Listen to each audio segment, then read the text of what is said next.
메타 플랫폼 주가가 하루아침에 26%가 떨어져서 237달러에 문을 닫습니다. 26%가 떨어졌으니까요. 시총으로는 4분의 1이 날아간 셈이에요. 이게 어느 정도 큰 규모였냐면 뉴욕 증시 사상으로도 최대 낙폭이고요. 한국 돈으로는 300조 원이 그냥 하루아침에 사라진 거예요. 안녕하세요. 서울경제신문의 실리콘밸리 특파원 정혜진입니다. 뉴욕 증시를 파랗게 질리게 했던 메타, 페이스북의 대폭락 사건에 대해 다뤄보려고 합니다. 많이들 들어보셨을 텐데요. 지난 2월 3일에 메타 플랫폼 주가가 하루아침에 26%가 떨어져서 237달러에 문을 닫습니다. 26%가 떨어졌으니까요. 시총으로는 4분의 1이 날아간 셈이에요. 이게 어느 정도 큰 규모였냐면 뉴욕 증시 사상으로도 최대 낙폭이고요. 2,500억 달러에 달했어요. 그러니까 한국 돈으로는 300조 원이 그냥 하루아침에 사라진 거예요. 또 다르게 예를 들어보면 월트 디즈니 아시죠? 월트 디즈니의 전체 시가총액이 날아간 것과 비슷한 규모였어요.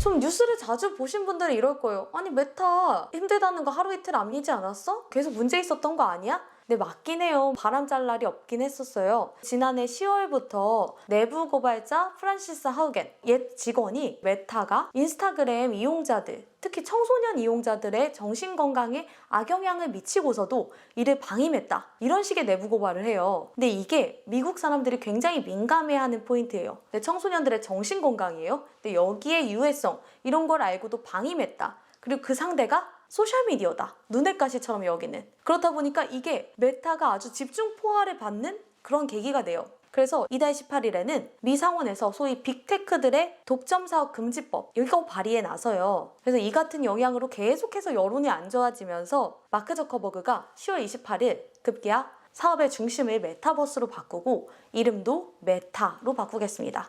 그래서 이렇게 무한대를 뜻하는 기호가 같이 등장을 하죠. 그래서 그때도 이건 실수다, 아니다, 장기적인 결정이다 이렇게 말들이 많고 논란이 계속 이어져 왔어요. 그래서 12월에도 인스타그램 CEO가 청문회에 나가야 했고요. 올 1월에는 메타버스 생태계에서 경제 공동체를 만드는 데 큰 역할을 하겠다. 이렇게 하면서 출범했던 암호화폐 사업 DM 부분을 접게 됩니다. 그래서 이 실리콘밸리의 한 은행에다 이걸 넘겨요. 한 기업이 한두 개만 겪어도 휘청일 만한 일들을 메타가 그냥 몇 달 사이에 연달아서 겪어버린 거예요. 그럼에도 주가는 사실 320달러에서 340달러 이 수준에 계속 왔다 갔다 했어요. 그런데 이 주가가 하루아침에 26%나 폭락했다는 게 이게 정말 놀라운 게 메타로 이름을 바꾸고 발표한 첫 번째 실적 발표. 지난해 4분기 매출은 사실 336억 7,100만 달러로 올랐어요. 전년 동기 대비. 순이익이 감소하긴 했죠. 이건 나쁜 신호긴 해요. 그런데 이제 사람들이 가장 크게 반응했던 건 이거였어요. 지금까지 상장을 하고서 한 번도 월간이든 주간이든 데일리든 상관없이 이용자 지표가 감소를 했던 적이 없어요. 근데 페이스북의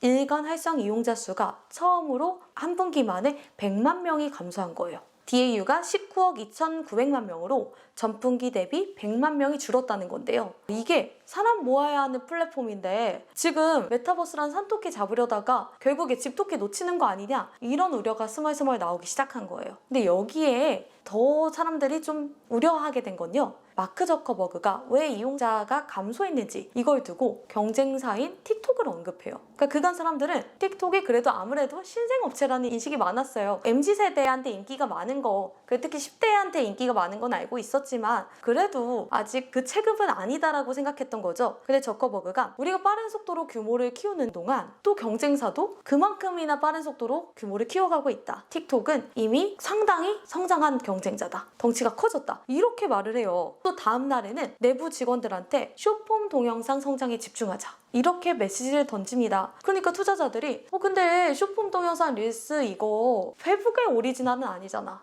이거 틱톡 거잖아. 이런 식으로 계속 우려가 커져요. 그래서 이걸 종합해서 보면요. 어떤 신호로 보였냐면 투자자들한테는 메타 플랫폼 이제 돈 나갈 일밖에 없겠는데? 돈 버는 속도보다 돈 지금 들이붓는 속도가 훨씬 빨라지고 있어. 이렇게 보이는 거예요. 메타버스 생태계는 아직 초창기잖아요. 지난해 오큘러스 VR 이용자 수가 1,000만 명에 달한다고 말을 한 적이 있어요. 그래도 지금 이 수십억 명대의 소셜미디어 따라가려면 앞으로 계속 몇 년이고 투자를 하면서 R&D에 투자를 해야 되죠. 시간 계속 투자를 해야 되죠. 그리고 인력도 계속 데려와야 돼요. 실제로 지금 애플과 MS를 상대로 메타가 가장 활발하게 AR, VR 인력들을 끌어당기고 있어요.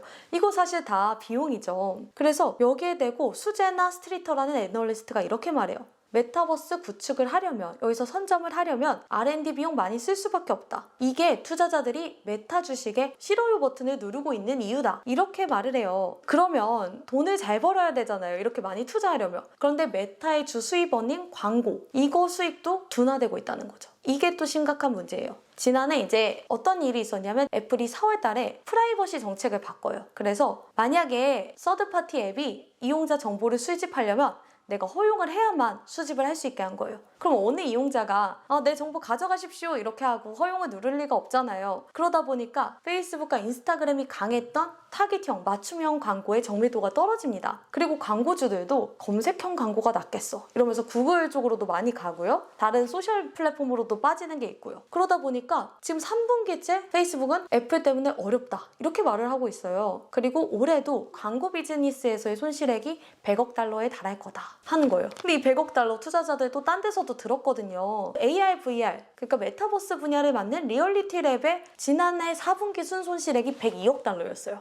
전년 동기 대비 53%가 늘었거든요. 그럼 이건 앞으로 또 계속해서 늘 거라는 얘기예요. 인플레이션, R&D, 인건비 뭐 이렇게 계속 늘 수밖에 없잖아요. 이거 지금 뭐 100억 달러 분기별로 마이너스에 더 늘 거고 근데 광고 수익조차 답이 안 나오네? 이렇게 지금 성장세를 낮게 보고 있는 거죠. 이렇다 보니까 이제 투자자들이 마크 저커버그에 의문을 던지기 시작해요. 그 비전에 봤다는 메타버스 그거 성공이 가능하긴 해? 열매를 맺을 수 있긴 해? 이렇게 나오는 거죠. 금융 리서치 회사 모닝스타에서는 페이스북을 원트릭 폰이라고 말하더라고요. 되게 슬픈 말인 게 인기곡이 하나밖에 없는 가수 이런 의미예요. 페이스북 말고도 성공할 게 있냐 이거죠. 또 여기에 루트 홀츠 웰스 매니지먼트 CEO도 페이스북을 만든 것처럼 대박을 내려면 완전히 새로운 비즈니스를 만들어야 되는데 이거 지금 두 번째 대박 만들어낼 수 있을까? 그런 다음에 이렇게 말해요. 스티브 잡스면 모르겠지만 이렇게 막 뼈아픈 말들이 오고 가고 있어요. 근데 사실 메타버스든 기존에 했던 페이스북 등 소셜미디어 등 저커버그의 비전은 동일해요. 모든 사람들을 하나의 플랫폼에서 연결시키고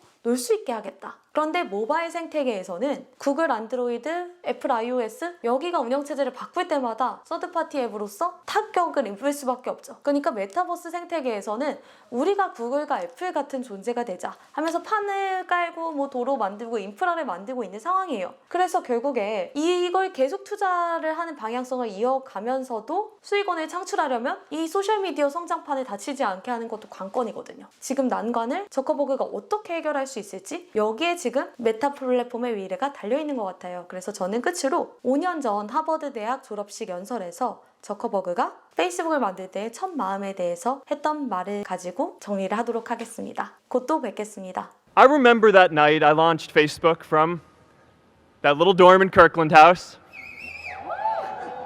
I remember telling him clearly that I was excited to help connect the Harvard community, but one day someone would connect the whole world.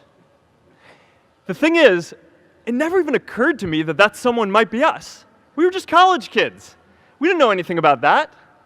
There were all these great big technology companies with all these resources, and I just assumed one of them would do it. But this idea was so clear to us that all people want to connect. So we just kept working on it, day after day after day, that you are sure someone else is going to do it. But they're not. You will.